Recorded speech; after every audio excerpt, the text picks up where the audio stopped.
Hello నమస్తే. నేను host హరిత. మనం ఫుడ్ చూసినప్పుడల్లా లేదా ఫుడ్ స్మెల్ చేసినప్పుడల్లా మన మెదడు సలైవరీ గ్లాండ్స్‌కి సలైవా ప్రొడ్యూస్ చేయమని సిగ్నల్ ఇస్తుంది. మన సలైవరీ గ్లాండ్స్ మనం ఫుడ్ డైజెషన్‌లో చాలా ఇంపార్టెంట్ రోల్ ప్లే చేస్తాయి. ఎందుకంటే దే ప్రొడ్యూస్ సలైవా. మనకి డైజెషన్, చూయింగ్, స్వాలోయింగ్ మరియు మన నోటిని డైజెస్టివ్ సిస్టమ్‌లోని ఇతర భాగాలను కూడా మాయిస్ట్‌గా ఉంచుతాయి. మరి మన సలైవరీ గ్లాండ్స్‌కి ప్రాబ్లమ్ వస్తే ఏం చేయాలి? అసలు ఇందులో వచ్చే ప్రాబ్లమ్స్ ఎలా ఉంటాయి? ట్రీట్మెంట్స్ ఆప్షన్స్ ఏంటి? ఇవన్నీ డిస్కస్ చేయడానికి దీన్ దయాళ్ ఈఎన్టీ కేర్ సెంటర్‌లో మోర్ దెన్ 18 ఇయర్స్ ఎక్స్‌పీరియన్స్ ఉన్న సీనియర్ కన్సల్టెంట్ అలాగే surgeon doctor M. Naveen Kumar గారు మనతో పాటు ఉన్నారు. ఆయనతో మాట్లాడదాం. Hello sir. నమస్తే. ఎలా ఉన్నారు? నేను బాగున్నాను. Thank you. Sir, salivary glands అంటే ఏంటి? అలాగే వాటికొచ్చే కామన్ ప్రాబ్లమ్స్ ఏ విధంగా ఉంటాయి? సలైవరీ గ్లాండ్స్ అంటే మనము లాలాజల గ్రంథులు అని అంటాం. సో మనకు ఆ లాలాజల గ్రంథులు అనేది రెండేమో మనకి ఈ చెవు కింద ఉంటాయన్నమాట, రైట్ లెఫ్ట్. ఇంకా రెండేమో ఈ దవడ కింద ఉంటుంది. ఇంకొక రెండు ఈ చిన్న అంటాం కదా, దీని కింద ఉంటుంది అనమాట. సో దీని ఫంక్షన్ ఏంటంటే మెయిన్గా మనకు సలైవా అంటే ఉమ్ము సెక్రేట్ చేస్తుంది అనమాట. సో మనం తీసుకునే ఫుడ్ కానీ ఇది కానీ మనకు ఈజీగా మనము స్వాలో చేయాలన్నా కూడా అది డైజెషన్ ప్రాసెస్ మనకు నోట్ ద్వారానే స్టార్ట్ అవుతుందన్నమాట. సో ఈ సలైవరీ గ్లాండ్స్ అని ఏవైతే ఉంటాయో మనకు ఒక చిన్న ట్యూబ్ ద్వారా నోట్లోకి ఉమ్ము సెక్రేట్ అవుతుంది. సో మనము ఫుడ్ తిన్నప్పుడు ఏమైపోతుందంటే ఆ సలైవా వచ్చి ఫుడ్లో మిక్స్ అయ్యి లూబ్రికేషన్ అవుతుంది. సో మనకు చూయింగ్ చేసినప్పుడు అవన్నీ కూడా ఫుడ్ పార్టికల్స్ మనకు డైజెషన్ ప్రాసెస్ అంతా కూడా నోట్ ద్వారానే స్టార్ట్ అవుతుంది అనమాట. సో అక్కడి నుంచి మనకు మింగడానికి కూడా ఈజీగా ఉంటుంది. ప్లస్ అలాగే ఏంటంటే ఆ సలైవాలో యాంటీ బ్యాక్టీరియల్ యాక్టివిటీ వాడిని కూడా ఉంటుందన్నమాట. సో మన నోట్లో గమ్స్ కానీ ఈ పళ్ళు కానీ టీత్ దాని ప్రొటెక్షన్ అంతా కూడా ఈ సలైవా ద్వారా మనకు ఇన్ఫెక్షన్స్ రాకుండా ప్రొటెక్ట్ చేస్తూ ఉంటుందన్నమాట. అది ఓకే. సలైవరీ గ్లాండ్స్‌కి వచ్చే కామన్ ప్రాబ్లమ్స్ ఏ విధంగా ఉంటాయి? సో మోస్ట్ కామన్గా మనకు సలైవరీ గ్లాండ్లో వచ్చేది ఇన్ఫెక్షన్స్ ఎక్కువగా వస్తుంటాయి.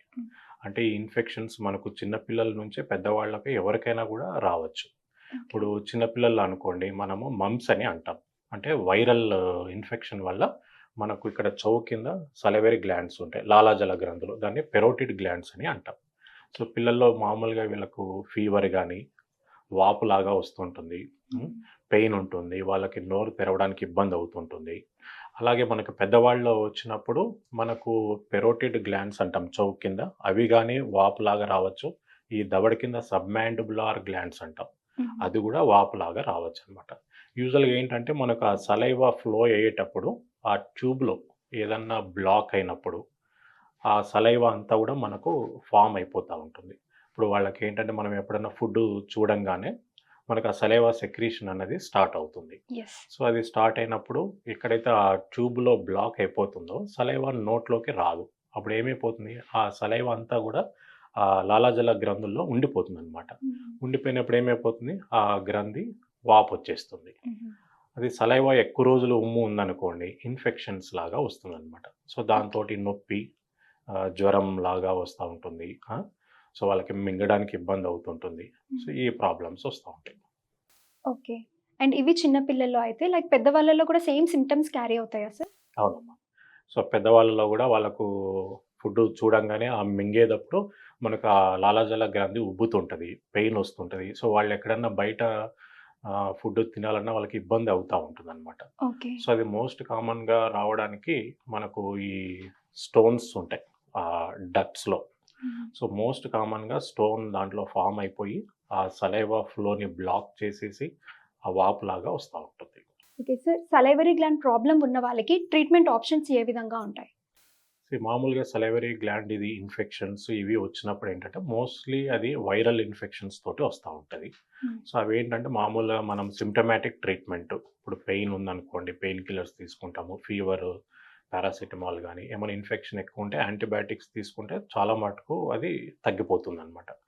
ఎప్పుడైతే మనకు ఈ లాలాజల గ్రంథులు ఆ ట్యూబులో స్టోన్ అంటాం, ఈ రాళ్ళు ఎక్కువ ఉన్నప్పుడు మనకి మామూలుగా కిడ్నీలో స్టోన్స్ ఉంటాయి, గాల్ బ్లాడర్ అంటాం, అందులో కూడా స్టోన్స్ ఉంటాయి. అవి కామన్గా అందరికీ తెలుసు. సో ఈ లాలాజల గ్రంథుల్లో కూడా స్టోన్స్ ఉంటాయి అన్నది చాలామందికి తెలియదు. సో ఇది వస్తుంటుంది, ఈ మందులతోటి చాలా మటుకు తగ్గుతుంది, కానీ కొంతమందికి మందులు ఇచ్చినా కూడా తగ్గదనమాట. సో వాళ్ళకేంటంటే అది రాళ్ళు గానీ, స్టోన్ సైజు పెద్దగా ఉంటుంది. సో దానివల్ల వాళ్ళకు కొద్దిగా రిలీఫ్ వచ్చినా గూడా మళ్ళీ కొన్ని రోజులకి మళ్ళా అది వాపొస్తా ఉంటుంది. ఇన్ఫెక్షన్స్ వస్తా ఉంటాయి. ఈ విధంగా అన్నమాట. సో మనకు ఈ ట్రీట్మెంట్ ఆప్షన్ మోస్ట్‌లీ మెడికల్‌గా అవుతుంది. దాంతోటి కాకపోతే ఏంటంటే మనం ఎందువల్ల వచ్చిందనేది కొన్ని పరీక్షలు చేస్తా ఉంటాం. ఇప్పుడు ఫర్ ఎగ్జాంపుల్ కామన్‌గా అల్ట్రాసౌండ్ అని అంటాం. సో ఈ సలైవరీ గ్లాండ్‌లో ఎందుకు ఇది వచ్చిందన్నది మనకు అల్ట్రాసౌండ్‌లో తెలిసిపోతుంది. సో దాంట్లో ఏమన్నా స్టోన్స్ ఉన్నా గూడా అల్ట్రాసౌండ్‌లో అంటే 3 మిల్లీమీటర్స్ కంటే పెద్ద సైజ్ ఉందనుకోండి, ఆ అల్ట్రాసౌండ్ గాని దాంట్లో తెలిసిపోతుంటది. ఇంకేమన్నా మనకి ఇంకా ఎక్కువ ఇన్ఫెక్షన్ ఉందంటే అప్పుడు సీటీ స్కాన్ గాని, ఎంఆర్ఐ స్కాన్ గాని ఇలాంటివి చేయాల్సొస్తుంటది. ఓకే. సో అట్లా ఏమన్నా మనకు ప్రాబ్లమ్ ఉంది, స్టోన్ గాని ఇలాగేమన్నా ఉంది అని తెలిస్తే, అప్పుడు ఇంతకుముందు ఏం చేసేవాళ్ళంటే మనకు ఆ గ్లాండ్‌ని బయట నుంచి ఓపెన్ చేసి తీసేసేవాళ్ళు. ఓకే. ఓపెన్ సర్జరీలా? ఓపెన్ సర్జరీ లాగా చేసి తీసేసేవాళ్ళు. సో ఇప్పుడేంటంటే న్యూ టెక్నాలజీ ఏంటంటే ఎండోస్కోపీ వచ్చిందనమాట. ఇప్పుడు దాన్ని సైలెండోస్కోప్ అని అంటాం. ఓకే. ఇప్పుడు మనము లాప్రోస్కోపీ అని ఎలా అంటామో, అలాగనే ఇది గూడా మనము నోటి ద్వారానే ఆ ట్యూబ్ ఓపెనింగ్ ఏదైతే ఉంటుందో నోట్లో, అందులో నుంచే మనం ఈ ఎండోస్కోప్ పాస్ చేస్తాం. పాస్ చేసి చూస్తాం లోపల ఏముంది అన్నది. ఏమన్నా మనకు స్టోన్స్ గాని అలాగే ఏమన్నా ఉన్నాయంటే మనం ఎండోస్కోపీ ద్వారానే వాటిని తీసేయొచ్చనమాట. ఓకే. సో, అప్పుడు మనము బయట నుంచి ఓపెన్ చేసేది అవాయిడ్ చేయొచ్చు. ఓకే. అండ్ ఎట్లాంటి ఏజ్ గ్రూప్ వాళ్ళకి సైలెండోస్కోపీ సజెస్ట్ చేస్తారు? అంటే చిన్న పిల్లలు ఉంటారు, పెద్దవాళ్ళు ఉంటారు. ఎవరికైనా ఈ ప్రాబ్లమ్ రావచ్చు. సో, ఎలాంటి ఏజ్ గ్రూప్ వాళ్ళకి ఈ సైలెండోస్కోపీ అనేది సజెస్ట్ చేస్తారు?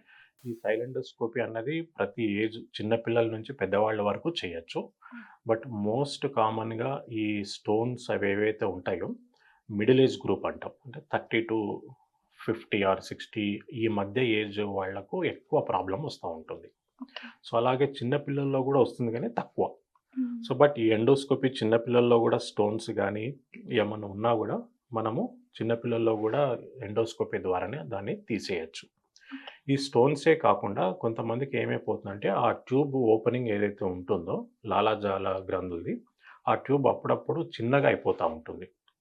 అలాంటి టైంలో గూడా ఉమ్ము బయటికి ఫ్రీగా రాదు. హ్మ్. సో, మనకు స్టోన్సే గాకుండా ట్యూబ్ సైజు చిన్నగా అయినా గూడా దాన్ని ఎండోస్కోపీ ద్వారా ఆ ఓపెనింగ్‌ని పెద్దగా చేస్తామనమాట. ఓకే. పెద్దగా చేయంగానే మళ్ళా ఉమ్ము అంతా గూడా ఫ్రీగా ఫ్లో అయిపోతుంది. అప్పుడు వాళ్ళకి ఆ వాపు తక్కువైపోతుందనమాట. సార్ డయాగ్నోస్ అయిన తర్వాత సైలెండోస్కోపీ ఈ ట్రీట్మెంట్ అనేది ఎలా చేస్తారు? అండ్ ఒక పేషెంట్‌కి హాస్పిటల్‌లో అడ్మిట్ అయితే ఎన్ని డేస్ ఉండాల్సొస్తుంది?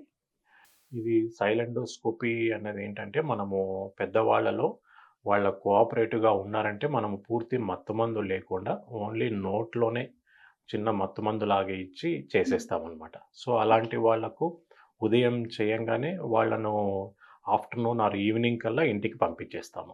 హ్మ్. లేదు మనము స్టోన్ పెద్దగా ఉంది, ప్రాబ్లమ్ సివియర్‌గా ఉంది అంటే, అప్పుడు కంప్లీట్‌గా మత్తుమందిచ్చి చేస్తాం. ఓకే. సో, కంప్లీట్ మత్తుమందిచ్చి ఎండోస్కోపీ ద్వారా ఆ ప్రాబ్లమ్‌ని క్లియర్ చేసిన తర్వాత మాక్సిమం 1 డే ఉంటారు. సో, హ్మ్. ఈరోజు మనం చేస్తే నెక్స్ట్ డే మార్నింగ్ మనము డిశ్చార్జ్ చేస్తామనమాట.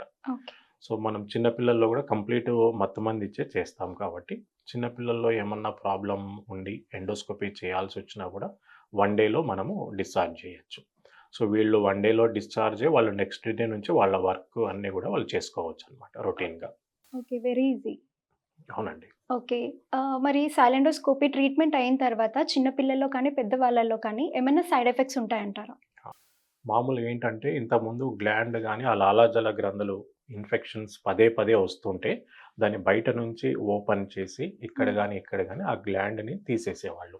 ఓకే. అప్పుడేంటంటే మనకు నరం ఈ మొఖానికి సంబంధించిన నరం గాని, ఇవన్నీ గూడా ఈ గ్లాండు చుట్టుముట్టు ఉంటాయన్నమాట. సో, హ్మ్. బయట నుంచి మనం అది గ్లాండ్ తీయాలన్నా గూడా ఆ మొఖం నరం అఫెక్ట్ గావచ్చు, టేస్ట్‌కి సంబంధించిన నరం అఫెక్ట్ గావచ్చు. So, okay. దాంతోటి కాంప్లికేషన్స్ ఉంటాయి. సో, ఈ ఎండోస్కోపీ ఏంటంటే మనం ఓన్లీ నోటి ద్వారానే చేస్తుంటాం. సో, ఆ హ్మ్. నరం దగ్గరికనేది మనం వెళ్ళమనమాట. సో, ఎండోస్కోపీ ద్వారానే వెళ్ళి అది మనము క్లియర్ చేస్తాం గాబట్టి, కాంప్లికేషన్స్ గాని, సైడ్ ఎఫెక్ట్స్ గాని ఏమి ఉండవమ్మా దీనితోటి. ఓకే. అది వెరీ సేఫ్ అడ్వాంటేజ్. పద్ధతి. Very safe. ఓకే. మరి పాత పద్ధతులకి, కొత్తగా వచ్చిన ఈ సైలెండోస్కోప్ పద్ధతికి తేడా ఏంటి సార్? సో పాతదేంటంటే మనము బయట నుంచి ఆ లాలాజల గ్రంథిని తీసినట్టయితే హ్మ్. హాస్పిటల్‌లో 3 రోజుల నుంచి గాని 5 రోజుల వరకు ఉండాల్సొస్తుంది. ఓకే. సో యాంటీబయాటిక్స్, ఇంజెక్షన్స్ అవన్నీ గూడా ఇవ్వాల్సొస్తుంటది. హ్మ్. దాంతోటి కాంప్లికేషన్స్ ఎక్కువుంటాయి. ఇందులో ఓకే. ఏంటంటే మనం నోటి ద్వారానే చేస్తాం గాబట్టి హాస్పిటల్ స్టే తక్కువ ఉంటుంది. సో ఓహ్! మనం సేమ్ డే అన్నా పంపియచ్చు, లేదా నెక్స్ట్ డే అన్నా పంపియచ్చు. సో ఎక్కువ రోజులు హాస్పిటల్ అవాయిడ్ చేయొచ్చు. యాంటీబయాటిక్స్ కూడా హై డోసెస్ ఇవ్వాల్సిన అవసరం ఉండదనమాట. ఓకే. అంటే సైలెండోస్కోపీ ట్రీట్మెంట్ తర్వాత మన టేస్ట్ బడ్స్ ఏమన్నా లైక్ టేస్ట్ తెలుస్తుందంటారా? వాటికేమన్నా ప్రాబ్లమ్స్ ఒస్తాయా? ఆ! సో మన టేస్ట్ తెలియడానికి one of the function of the saliva అనమాట. ఏదైతే మనకు ఉమ్మి వస్తుందో హ్మ్. అది ఫుడ్ డైజెషన్‌తో పాటు మన టేస్ట్‌ని కూడా మెయింటైన్ చేస్తా ఉంటుంది. హ్మ్. సో మనకు సలైవా తక్కువైపోయిందనుకోండి, ఏమన్నా ప్రాబ్లమ్ వచ్చి నోరంతా డ్రై అయిపోతుంది. So correct. అలాంటి వాళ్ళకు టేస్ట్ ఇంకా తగ్గుతుంది. హ్మ్. సో మనం ఈ సైలెండోస్కోపీ చేసి ఆ సలైవా ఫ్లోని ఫ్రీగా చేయగలిగితే హ్మ్. ఇంకా వాళ్ళకు టేస్ట్ కూడా ఇంప్రూవ్ అయ్యే ఛాన్స్ ఉంటుందనమాట. ఓకే. అలా. సార్ అలాగే సైలెండోస్కోపీలో ఇంకేమైనా అడ్వాన్స్డ్ ట్రీట్మెంట్స్ వచ్చాయా? ఇప్పుడు మనము సైలెండోస్కోపీ లోపల ఓపెనింగ్ ద్వారా లోపలికి పంపించిన తర్వాత హ్మ్. చూస్తామనమాట ఏం ప్రాబ్లమ్ ఉంది అన్నది. కొంతమందికి స్టోన్స్ ఉంటాయి. కొంతమందికి సలైవా ఏదైతే ఉందో గట్టిగా అయిపోతుందనమాట. హ్మ్. సో, ఆ గట్టిగా అయిపోయిన సలైవాని మనము ఫోర్సెప్స్ ద్వారా లేదా బాస్కెట్ అని ఉంటుంది. హ్మ్. రింగ్స్ లాగా ఉంటాయి. దాంతో పట్టుకొని తీసేస్తాం. ఈ స్టోన్స్ కూడా చిన్న స్టోన్ ఉందనుకోండి, ఈ ఫోర్సెప్స్ తోటి పట్టుకొని తీసేస్తాము. ఓకే. కొద్దిగా పెద్దగా ఉందంటే బాస్కెట్ వేసి తీస్తాం. అప్పుడప్పుడు స్టోను 1 సెంటీమీటర్, 1.5 సెంటీమీటర్ గూడా ఉంటుంది. ఓకే. అలాంటప్పుడు ఏంటంటే, ఆ స్టోన్‌ని మనం బ్రేక్ చేయాలి. సో, ఆ గ్లాండ్‌లో బ్రేక్ చేయాలంటే ఇప్పుడు మనం లేటెస్ట్‌గా లేజర్ వాడుతున్నాం. సో, ఆ లేజర్ తోటి దాన్ని చిన్న చిన్న పీసెస్ లాగా చేసేస్తాం. చేసి ఆ చిన్న పీసుల్ని మనము ఈ బాస్కెట్ ద్వారా, ఫోర్సెప్స్ ద్వారా బయటికి తీసేస్తాం అనమాట. సో, ఇప్పుడు ఓకే. సైలెండోస్కోపీలో మనం పెద్ద స్టోన్స్ గూడా ఈ లేజర్ ద్వారా సాధ్యమైనంత వరకు తీయొచ్చు. మనం ఒకవేళ ఆ పెద్ద స్టోను గ్లాండ్‌కి దగ్గరగా ఉంది, దీంతోటి తీయలేకపోతున్నాము అంటేనే అప్పుడు మనము బయట నుంచి ఓపెన్ చేసి తీస్తాం. లేదా మోస్ట్‌లీ సైలెండోస్కోపీ ద్వారానే తీసేస్తాం. సార్ సైలెండోస్కోపీ అని ఇలా పెద్ద పెద్ద ట్రీట్మెంట్స్ వరకు అంత దూరం వెళ్ళకుండా పర్సన్‌కి ఎలా తెలుస్తుంది? లైక్ లేదా కొంతమందికి పెయిన్ ఉంటేనే తెలుస్తుంది. అసలు ఇంత దూరం కూడా కాకుండా ఎర్లీ స్టేజ్‌లో మాకు సలైవరీ గ్లాండ్ ప్రాబ్లమ్ ఉంది అని ఒక పేషెంట్‌కి ఎలా తెలుస్తుంది? సింప్టమ్స్ ఏ విధంగా అర్థం చేసుకోవాలి? సో, ఇనిషియల్‌గా ఏంటంటే వాళ్ళకు చాలా మందికి కొద్దిగా డ్రైనెస్ ఉంటుంది. నోరంతా తడారిపోవడము, హ్మ్. ఈ విధంగా ఉంటుందనమాట. సో, యూజువల్‌గా స్టోన్స్ ఫార్మ్ అవ్వడానికి స్పెసిఫిక్ రీజన్ అని కాదు గానీ, యూజువల్‌గా డీహైడ్రేషన్ అంటే వాటర్ తక్కువగా తీసుకునే వాళ్ళలో గూడా ఈ స్టోన్ ఫార్మేషన్ ఎక్కువుంటుందనమాట. సో, వాటర్ తక్కువగా తీసుకోవడం వల్ల ఈ సలైవా అనేది ఏదైతే ఉంటుందో అది కొద్దిగా గట్టిగా అయిపోతుంది. హ్మ్. సో, అదే చిన్నగా over a period of time stone లాగా ఫార్మ్ అయిపోతుంది. సో, అందుకని వాటర్ ఎక్కువగా తీసుకుంటూ ఉండాలనమాట. సో, డ్రైనెస్ ఉన్నప్పుడు ఆ వాటర్ ఫ్రీక్వెంట్‌గా తీసుకోవడము. హ్మ్. సో, అలాగే ఏంటంటే ఈ సలైవా ఎక్కువ ప్రొడ్యూస్ అవ్వడానికి మనకు సిట్రస్ ఇది అంటాం. అంటే లెమన్. కొద్దిగా కొన్ని డ్రాప్స్ ఆఫ్ లెమన్ అది నోట్లో వేసుకుంటే ఏమైద్దంటే it will stimulate the saliva flow. Yeah! Secretions ఎక్కువవుతాయి. అప్పుడు మనకు ఆ డ్రైనెస్ గూడా తగ్గుతా ఉంటుంది. ఓకే. సో, వాటర్ ఎక్కువ తీసుకోవడము, ఈ సిట్రస్, ఈ లెమన్ డ్రాప్స్ అది కొద్దిగా తీసుకోవడం వల్ల ఏంటంటే సలైవరీ ఫ్లో ఎక్కువయ్యి, మనకు ఆ స్టోన్ ఫార్మేషన్ వరకు లేకుండా ఉంటుంది. సో, డ్రైనెస్ ఒకటి ఉండొచ్చు. లేదా కొంతమందికి వాపులాగా వస్తుంటది. పదే పదే ఫుడ్ చూసినప్పుడల్లా వాపు రావడము, ఈ విధంగా వస్తుంది. ఓకే. సో, అంతవరకు వెళ్ళకుండా ఉండాలంటే మనం వాటర్ ఫ్రీక్వెంట్‌గా తీసుకుంటూ ఉండాలి. ఈ డ్రాప్స్ గూడా సిట్రస్, లెమన్ డ్రాప్స్ అది పదే పదే మనం తీసుకుంటా ఉంటే అంతవరకు వెళ్ళకుండా we can try to stop అనమాట. ఓకే. సార్ సైలెండోస్కోపీ ట్రీట్మెంట్ తర్వాత ఒక పేషెంట్ మెడికేషన్ ఎన్ని డేస్ కంటిన్యూ చేయాలి? అండ్ నెక్స్ట్ చెకప్‌కి ఎప్పుడు విజిట్ అవ్వాలి డాక్టర్ దగ్గరికి? సో, మనం సైలెండోస్కోపీ చేసిన తర్వాత మనం ఒకవేళ స్టోన్ తీసేసాము హ్మ్. అన్నప్పుడు ఏమైపోతుందంటే ఒక చిన్న స్టెంట్ అంటాం. అంటే హ్మ్. చిన్న ట్యూబ్ లాగా ఒకటి డక్ట్ ఏదైతే ఓపెనింగ్ ఉంటుందో ట్యూబ్‌లో పెడతామనమాట. హ్మ్. సో, పెట్టి దాన్ని ఫిక్స్ చేస్తాం. సో, వాళ్ళను 1 డే హాస్పిటల్‌లో పెట్టుకొని డిశ్చార్జ్ చేసిన తర్వాత మెడిసిన్స్ ఒక 10 డేస్ వరకు వాడాల్సి ఉంటది. హ్మ్. 10 డేస్ తర్వాత మళ్ళీ వాళ్ళు ఒకసారి చెకప్‌కి రావాలి. ఓకే. వచ్చిన తర్వాత అప్పుడు ఆ ట్యూబ్ చిన్నది మనము ఆ టైంలో తీసేస్తామనమాట. హ్మ్. తీసేస్తే ఏంటంటే అప్పుడు సలైవరీ ఫ్లో ఇంకా బాగా ఉంటుంది. ఓకే. సో ఆపరేషన్ అది మనం ప్రొసీజరు ఇదేంటంటే సైలెండోస్కోపీలో కటింగ్ గానీ అలాగా ఏమీ ఉండదు. సో అంతా మనం ఎండోస్కోపీ ద్వారానే చేస్తామనమాట. స్టోన్ మరీ పెద్దగా ఉంది అంటే దాన్ని కూడా నోటి ద్వారానే మనము చిన్న ఓపెనింగ్ లాగానే చేసి తీసేయొచ్చు. సో 10 డేస్ వరకు మెడిసిన్స్ వాడాల్సి ఉంటది. 10 డేస్ తర్వాత ఒక విజిట్ రావాలి. ఏదైతే మనం స్టెంట్ ఉంటుందో దాన్ని తీసేస్తాము. దాని తర్వాత మళ్ళీ ఒక 1 మంత్‌కి ఇంకొక విజిట్ రావాల్సి ఉంటది. ఓకే. అండ్ స్టంట్ ఉన్న టైంలో మొత్తం 10 డేస్ టైంలో ఎలాంటి ఫుడ్ తీసుకోవచ్చు అంటారు? వాళ్ళకి యూజువల్‌గా నార్మల్ ఫుడ్ తీసుకోవచ్చు. మోస్ట్‌లీ అంటే సాఫ్ట్ అంటే రైస్ గానీ ఇలాంటివి తీసుకోవచ్చు. నార్మల్ డైటే తీసుకోవచ్చు కానీ ఆ స్టెంట్ మనం ఫిక్స్ చేస్తాము. సో అదేమి దానివల్ల వాళ్ళకి తినడానికి గానీ, మింగడానికి గానీ ఏమి ఇబ్బంది ఉండదు. ఓకే. సో రొటీన్ వర్క్ కూడా యాజ్ రొటీన్ యూజువల్ వర్క్ కూడా చేసుకోవచ్చు. రొటీన్ వర్క్ కూడా వాళ్ళు చేసుకోవచ్చు. ఓకే. అండ్ సార్ ఈ స్టోన్స్ క్రియేట్ అవ్వడం ఇట్లాంటి ప్రాబ్లమ్స్ కాకుండా సలైవరీ గ్లాండ్స్‌కి రిలేటెడ్ ప్రాబ్లమ్‌లో సైలాండోస్కోపీ ఇంకే విధంగా అయినా ఉపయోగపడుతుందా? మనకు మోస్ట్ కామన్‌గా వచ్చేది స్టోన్స్ అన్నమాట. స్టోన్స్ కాకుండా ఏంటంటే ఈ మామూలుగా హెడ్ అండ్ నెక్ క్యాన్సర్ పేషెంట్స్‌కి రేడియేషన్ ట్రీట్మెంట్ ఇస్తారు.